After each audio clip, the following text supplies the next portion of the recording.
Good morning everyone, welcome to I spine. This is Shivani Saxena. आपको और आपके परिवार को पूरे आई स्पाइन की टीम की तरफ से नव वर्ष की हार्दिक शुभकामनाएं। आप लोग खुश रहिए, आप पे कोई भी प्रॉब्लम नहीं है। आप लोगों की हेल्थ काफ़ी इम्पोर्टेंट है। जैसे कि आप सभी लोग जानते हैं कि ये वीडियो आप लोगों के लिए स्पेशली बनाया गया है। 2022 स्टार्ट हो गया है। आज है 1 जैन। सो आप लोगों के मन में, तब आप यूपीएससी की प्रिपरेशन को स्टार्ट करते हैं तो आप लोगों के मन में बहुत सारे डाउट रहते हैं कि यूपीएससी की प्रिपरेशन कैसे स्टार्ट करी जाए और कैसे इसका टाइम टेबल बनाया जाए। तो बहुत सारे जो डाउट है वो आपके मन में क्या रहते हैं, घूमते रहते हैं। सो आप लोगों के डाउट्स को क्लियर करने के लिए आपको कौन सी बुक पढ़नी है, कौन से लेक्चर लेने हैं। आप अगर 2023 में एग्ज़ाम देने वाले हैं तो 2022 में आप उसकी प्रिपरेशन कैसे करें, कैसे टाइम टेबल बनाएं, सारा आपको इस वीडियो में बहुत ही अच्छे से समझाने वाली हूँ मैं। सो आप इसको कंप्लीट वीडियो आपको देखना है। अगर आप लोग कहने का मतलब यही है कि अगर आप लोग अभी प्रिपरेशन करना आप लोगों ने स्टार्ट किया है तो फर्स्ट ऑफ ऑल आपको एन कंप्लीट करना होगा पहले। अगर आप लोग एन 21 में कंप्लीट कर चुके हैं, जो लोग 23 में एग्ज़ाम देने वाले हैं, कब देने वाले हैं, 23 में वो एग्ज़ाम देने वाले हैं, तो 22 में उन्हें स्टैंडर्ड बुक स्टार्ट कर लेनी चाहिए। 22 में आपको 1 ईयर में पूरा आपको स्टैंडर्ड जो बुक है, ऑप्शनल है, जीएस है, सी सेट है, सब आपको तैयार कर लेना है। ठीक है, तो आप कैसे करेंगे, जो लोग 23 में देने वाले हैं मैं उन लोगों के लिए बता रही हूँ। ठीक है, और जो लोग अभी 24 में देने वाले हैं, अगर वो जो लोग एन कंप्लीट कर चुके हैं, ठीक है, तो सबसे पहले अगर आप लोग स्टार्टिंग कर रहे हैं तो आपको क्या करना है, प्रीवियस ईयर के क्वेश्चन पेपर देखने हैं, यूपीएससी का सिलेबस देखना है, उसका एनालिसिस करना है कि क्या कैसे होता है। ठीक है, आफ्टर देन आपको क्या करना है, एनसीईआरटीज़ को बहुत ही अच्छे से पढ़ना है। ठीक है, तो आपको क्या करेंगे कि आपने एनसीईआरटीज़ को बहुत अच्छे से पढ़ लिया और आफ्टर एनसीईआरटीज़ आप क्या करेंगे कि अगर आप प्लान बनाते हैं 22 में तो आपके पास क्या है कि जैन है, जैन हो गया, फैब हो गया, मार्च, अप्रैल, मई, जून। तो आप क्या करेंगे, जैन ले लिया आपने, तो जैन में क्या लिया, देखिए आपको करंट अफेयर तो ऑलमोस्ट पढ़ना ही पढ़ना है, क्योंकि करंट अफेयर जो पूछा जाता है वो अप्रॉक्स आपका 2 साल का तो पूछा ही जाता है। 2 साल में से कोई कभी भी कहीं से भी उठा के आपसे करंट अफेयर पूछ लिया जाता है। ठीक है, तो आपकी प्रिपरेशन करंट अफेयर को लेके बहुत अच्छी होनी चाहिए, क्योंकि इंटरव्यू में बहुत ज़्यादा वर्क करता है। और साथ ही अगर आप पॉइंट डालते हैं मेंस में तब आप आंसर राइटिंग करते हैं तो उसके लिए भी आपको करंट काफ़ी इम्पोर्टेंट सिद्ध होता है वहाँ पे। तो जैसे कि आप जनवरी ले लेते हैं, अब जनवरी स्टार्ट हो गया है आज से, तो जनवरी में आपने ले लिया कि मुझे हिस्ट्री को कंप्लीट करना है। ठीक है, या फिर इकोनॉमिक्स आप कंप्लीट कर सकते हैं। तो मैं आपको बताती हूँ राइट करके कि आपका क्या चल रहा है। ये जैन हो गया, तो जैन में आपको क्या कंप्लीट करना है, आपको इकोनॉमी पूरी कंप्लीट कर लेनी है। ठीक है, मैं आपको इस पर शॉर्ट पे लिखूंगी, तो आपको इकोनॉमी बिल्कुल कंप्लीट कर लेनी है जैन में। और विद करंट आप उसमें करंट अफेयर भी पढ़ेंगे। ठीक है, अब आप चलेंगे नेक्स्ट, तो नेक्स्ट हो गया आपका फरवरी। तो फरवरी में क्या होगा कि फरवरी में आप ले सकते हैं, आप हिस्ट्री कंप्लीट करेंगे फरवरी में विद करंट, करंट अफेयर आपको डेली पढ़ना है। ठीक है, मार्च हो गया, तो मार्च में आप लोग आर्ट एंड कल्चर ले सकते हैं। ठीक है, आप इसको साथ के साथ नोट भी करते चलें। तो मार्च में क्या हो गया कि मार्च में आप आर्ट एंड कल्चर को ख़त्म कर लीजिए, पूरी बुक आप उसको कंप्लीट कर लीजिए बहुत ही अच्छे से। अप्रैल में आप वर्ल्ड हिस्ट्री है, ठीक है, वर्ल्ड हिस्ट्री हो गया, पॉलिटी हो गया, तो इन दोनों का ही कॉम्बिनेशन काफ़ी अच्छा है, तो आप इन दोनों को ही उठा लेते हैं। ठीक है, किस किस को, एक तो आपका वर्ल्ड हिस्ट्री हो गया प्लस पॉलिटी हो गया, तो आप इसको कंप्लीट कर लीजिए। अगर हम लोग मई की बात करते हैं तो मई में आप इंटरनेशनल रिलेशन है और पब्लिक एडमिनिस्ट्रेशन है, तो आप इस सब्जेक्ट को पूरे मई में 1 मंथ में इसको कंप्लीट कर दीजिए। ठीक है, आपको क्या करना है, पूरा फोकस फिर इसी पे देना है, तो आप इसको बहुत ही अच्छे से कंप्लीट कर सकते हैं विद करंट। करंट अफेयर भी आपको पढ़ना है। ठीक है, साथ के साथ आप मॉक टेस्ट भी दे सकते हैं। जून है तो जून में आप पूरा जियोग्राफी को कंप्लीट कर लीजिए। ठीक है, तो होप आपको समझ आ रहा होगा कि आप जून में क्या करेंगे, जून में आप जियोग्राफी को पूरा कंप्लीट कर लेंगे।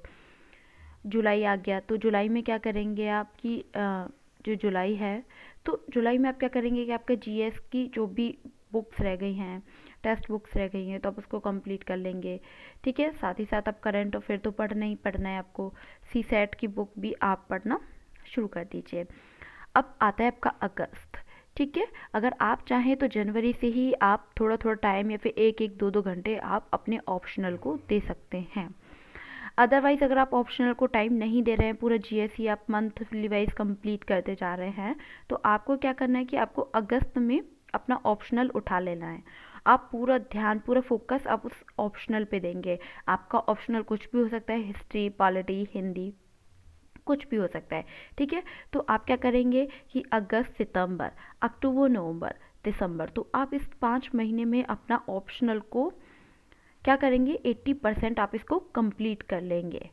और साथ के साथ ऑप्शनल जब आप कर रहे हैं तो ऑप्शनल तो करते रहिए, लेकिन 2-3 घंटे अपने रिवीजन के भी निकालिए। जो आपने जीएस पढ़ा है, ठीक है, क्या पढ़ा है, जो भी आपने जीएस पढ़ा है, तो जीएस के साथ साथ आप क्या करेंगे, जीएस के साथ साथ आप ऑप्शनल भी कवर करेंगे, और ऑप्शनल के साथ साथ आप जीएस जो आपने पढ़ा है पहले, आप उसका रिवीजन करते चलेंगे।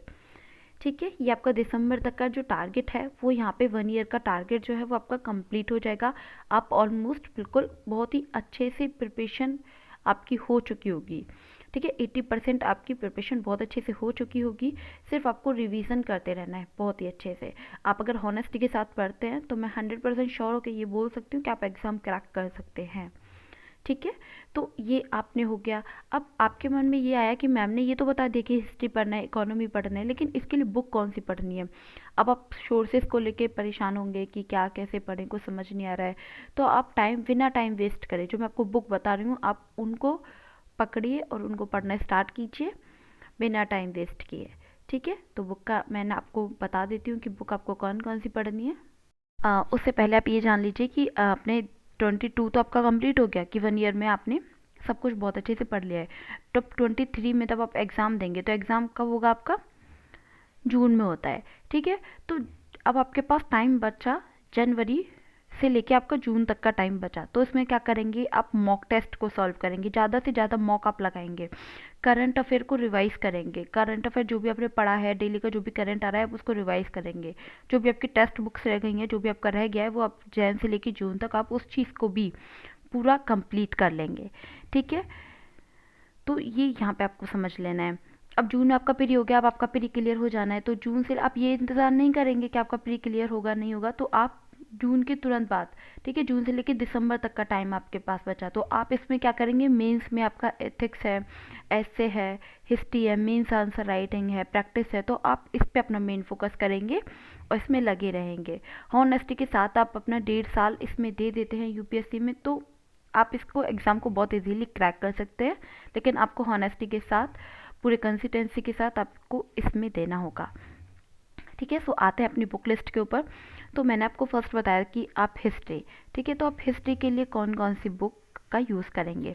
देखिए, आर एस शर्मा की बुक आती है, मैं आपको दिखा देती हूँ बुक। देखिए, ये आर एस शर्मा की बुक है जो आपको पढ़नी है।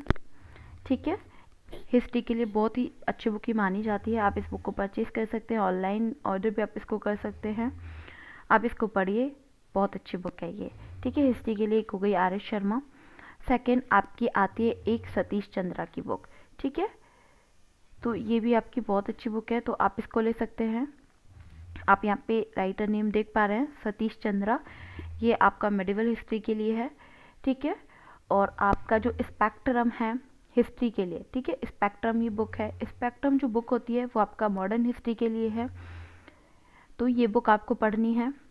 साथ ही आपका एक आता है वर्ल्ड हिस्ट्री, तो वर्ल्ड हिस्ट्री के लिए आपकी जो बुक अच्छी मानी जाती है वो अर्जुन देव के लिए है, जो मैं आपको सजेस्ट करूँगी। तो वर्ल्ड हिस्ट्री के लिए बहुत अच्छी बुक है जो आपको परचेज़ करना है, और आपको इसको बहुत ही अच्छे से रट लेना है, बहुत अच्छे से इसको पढ़ लेना है, समझ लेना है। अब आता है आपका आर्ट एंड कल्चर। तो आर्ट एंड कल्चर के लिए नितिन सिंघानिया की बुक बहुत अच्छी मानी जाती है, तो आप इस बुक को अच्छे से पढ़ लीजिए, इसको समझ लीजिए। ठीक है, नेक्स्ट चलते हैं, हमारा आता है पॉलिटी। तो पॉलिटी के लिए आप सब लोग जानते हैं कि लक्ष्मीकांत वेस्ट है, तो आप इसको बहुत अच्छे से पढ़ सकते हैं।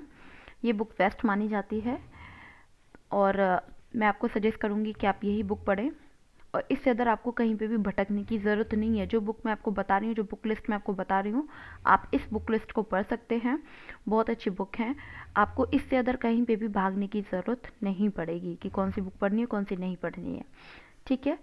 अब आपका आता है इकोनॉमी। इकोनॉमी में क्या होता है कि आपका 2 बुक होती है। एक तो संजीव वर्मा की बुक बताते हैं लोग, और आपको एक सजेस्ट करते हैं रमेश सिंह की। ठीक है, तो आपको क्या करना है, आप इसमें से कोई सा भी राइटर ले लीजिए। आप दोनों बुक एक बार पढ़ के पीडीएफ देख लीजिए कि आपको कौन सी बुक अच्छे से समझ आती है, कौन सी बुक आप अच्छे से पढ़ सकते हैं। देखिए, जो रमेश सिंह की जो बुक है ये वाली, ये थोड़ा लेंथी है। और जो आपका संजीव वर्मा की वो थोड़ी छोटी बुक आएगी, बहुत अच्छे से आपको समझ भी आएगी। तो आप वो, मैं आपको दोनों बुक यहाँ पे बता देती हूँ। आप दोनों में से एक बुक चॉइस कर सकते हैं। उससे पहले आप पीडीएफ डाउनलोड करके दोनों की पीडीएफ पढ़ लीजिए। जो आपको अच्छे से समझ आ रही है, जो आप अच्छे से पढ़ पा रहे हैं, ठीक है, वो आप बुक परचेज कर लीजिए और उसे पढ़ना शुरू कर दीजिए। ये आपका इकोनॉमिक्स के लिए हो गया। और जो आपका इंटरनेशनल रिलेशन है, पब्लिक एडमिनिस्ट्रेशन है, तो इसके लिए आप प्रनिशर के नोट्स ले सकते हैं। ये भी काफ़ी अच्छा है। ठीक है, और आप इसका यूट्यूब पे भी क्लासेस ले सकते हैं।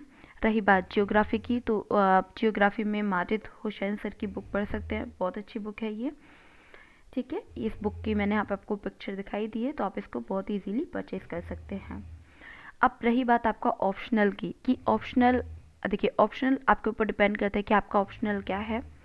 जो भी आपका ऑप्शनल है, तो आप उसके लिए उन सर के लेक्चर ले सकते हैं। लाइक ऐसा कि ऑप्शनल आपका हिंदी लिटरेचर है, तो हिंदी लिटरेचर के लिए आपको विकास सर के लेक्चर लेना चाहिए।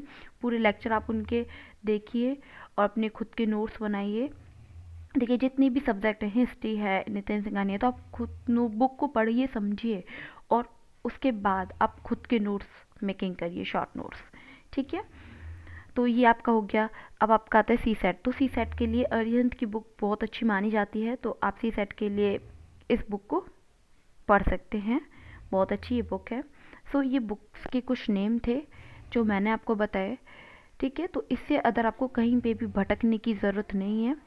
आप बस इतनी बुक पढ़ लीजिए, काफ़ी अच्छे से इसको समझ लीजिए। आपका जो सिलेबस है वो बहुत ही अच्छे से कंप्लीट हो जाएगा, और जो आपकी प्रिपरेशन है वो बहुत ही अच्छे से हो जाएगी। लेकिन आपको यहाँ पे ये नहीं भटकना है कि आपने टारगेट तो बना लिया है, 1 ईयर का प्लान तो मैंने आपको बता दिया, लेकिन आप कहीं ना कहीं भटक रहे हैं कि नहीं 1 मंथ में आप आधे महीने पता नहीं कहाँ गायब है, कि आपने हाफ मंथ तो अपना ऐसे ही निकाल दिया घूमने फिरने में। तो आपको ऐसा नहीं करना है, पूरा कंसिस्टेंसी के साथ आप इसको पढ़ेंगे तो आप एग्ज़ाम को बहुत इजीली क्रैक कर सकते हैं। ठीक है, पूरा हॉनेस्टी के साथ आप इसको पढ़िए, और ये प्लान जो मैंने आपको बताया आप इसको नोट भी कर सकते हैं, और आप इसको कंटिन्यू फॉलो कीजिए।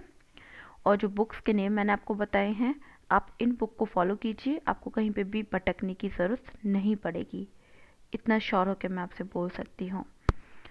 ठीक है, तो पढ़ाई को कंटिन्यू रखिए। कोई भी दिक्कत परेशानी आ रही है तो आप उसको कमेंट बॉक्स में क्लियर कर लेना। बाकी का मैंने आपको सारा प्लान बता ही दिया है।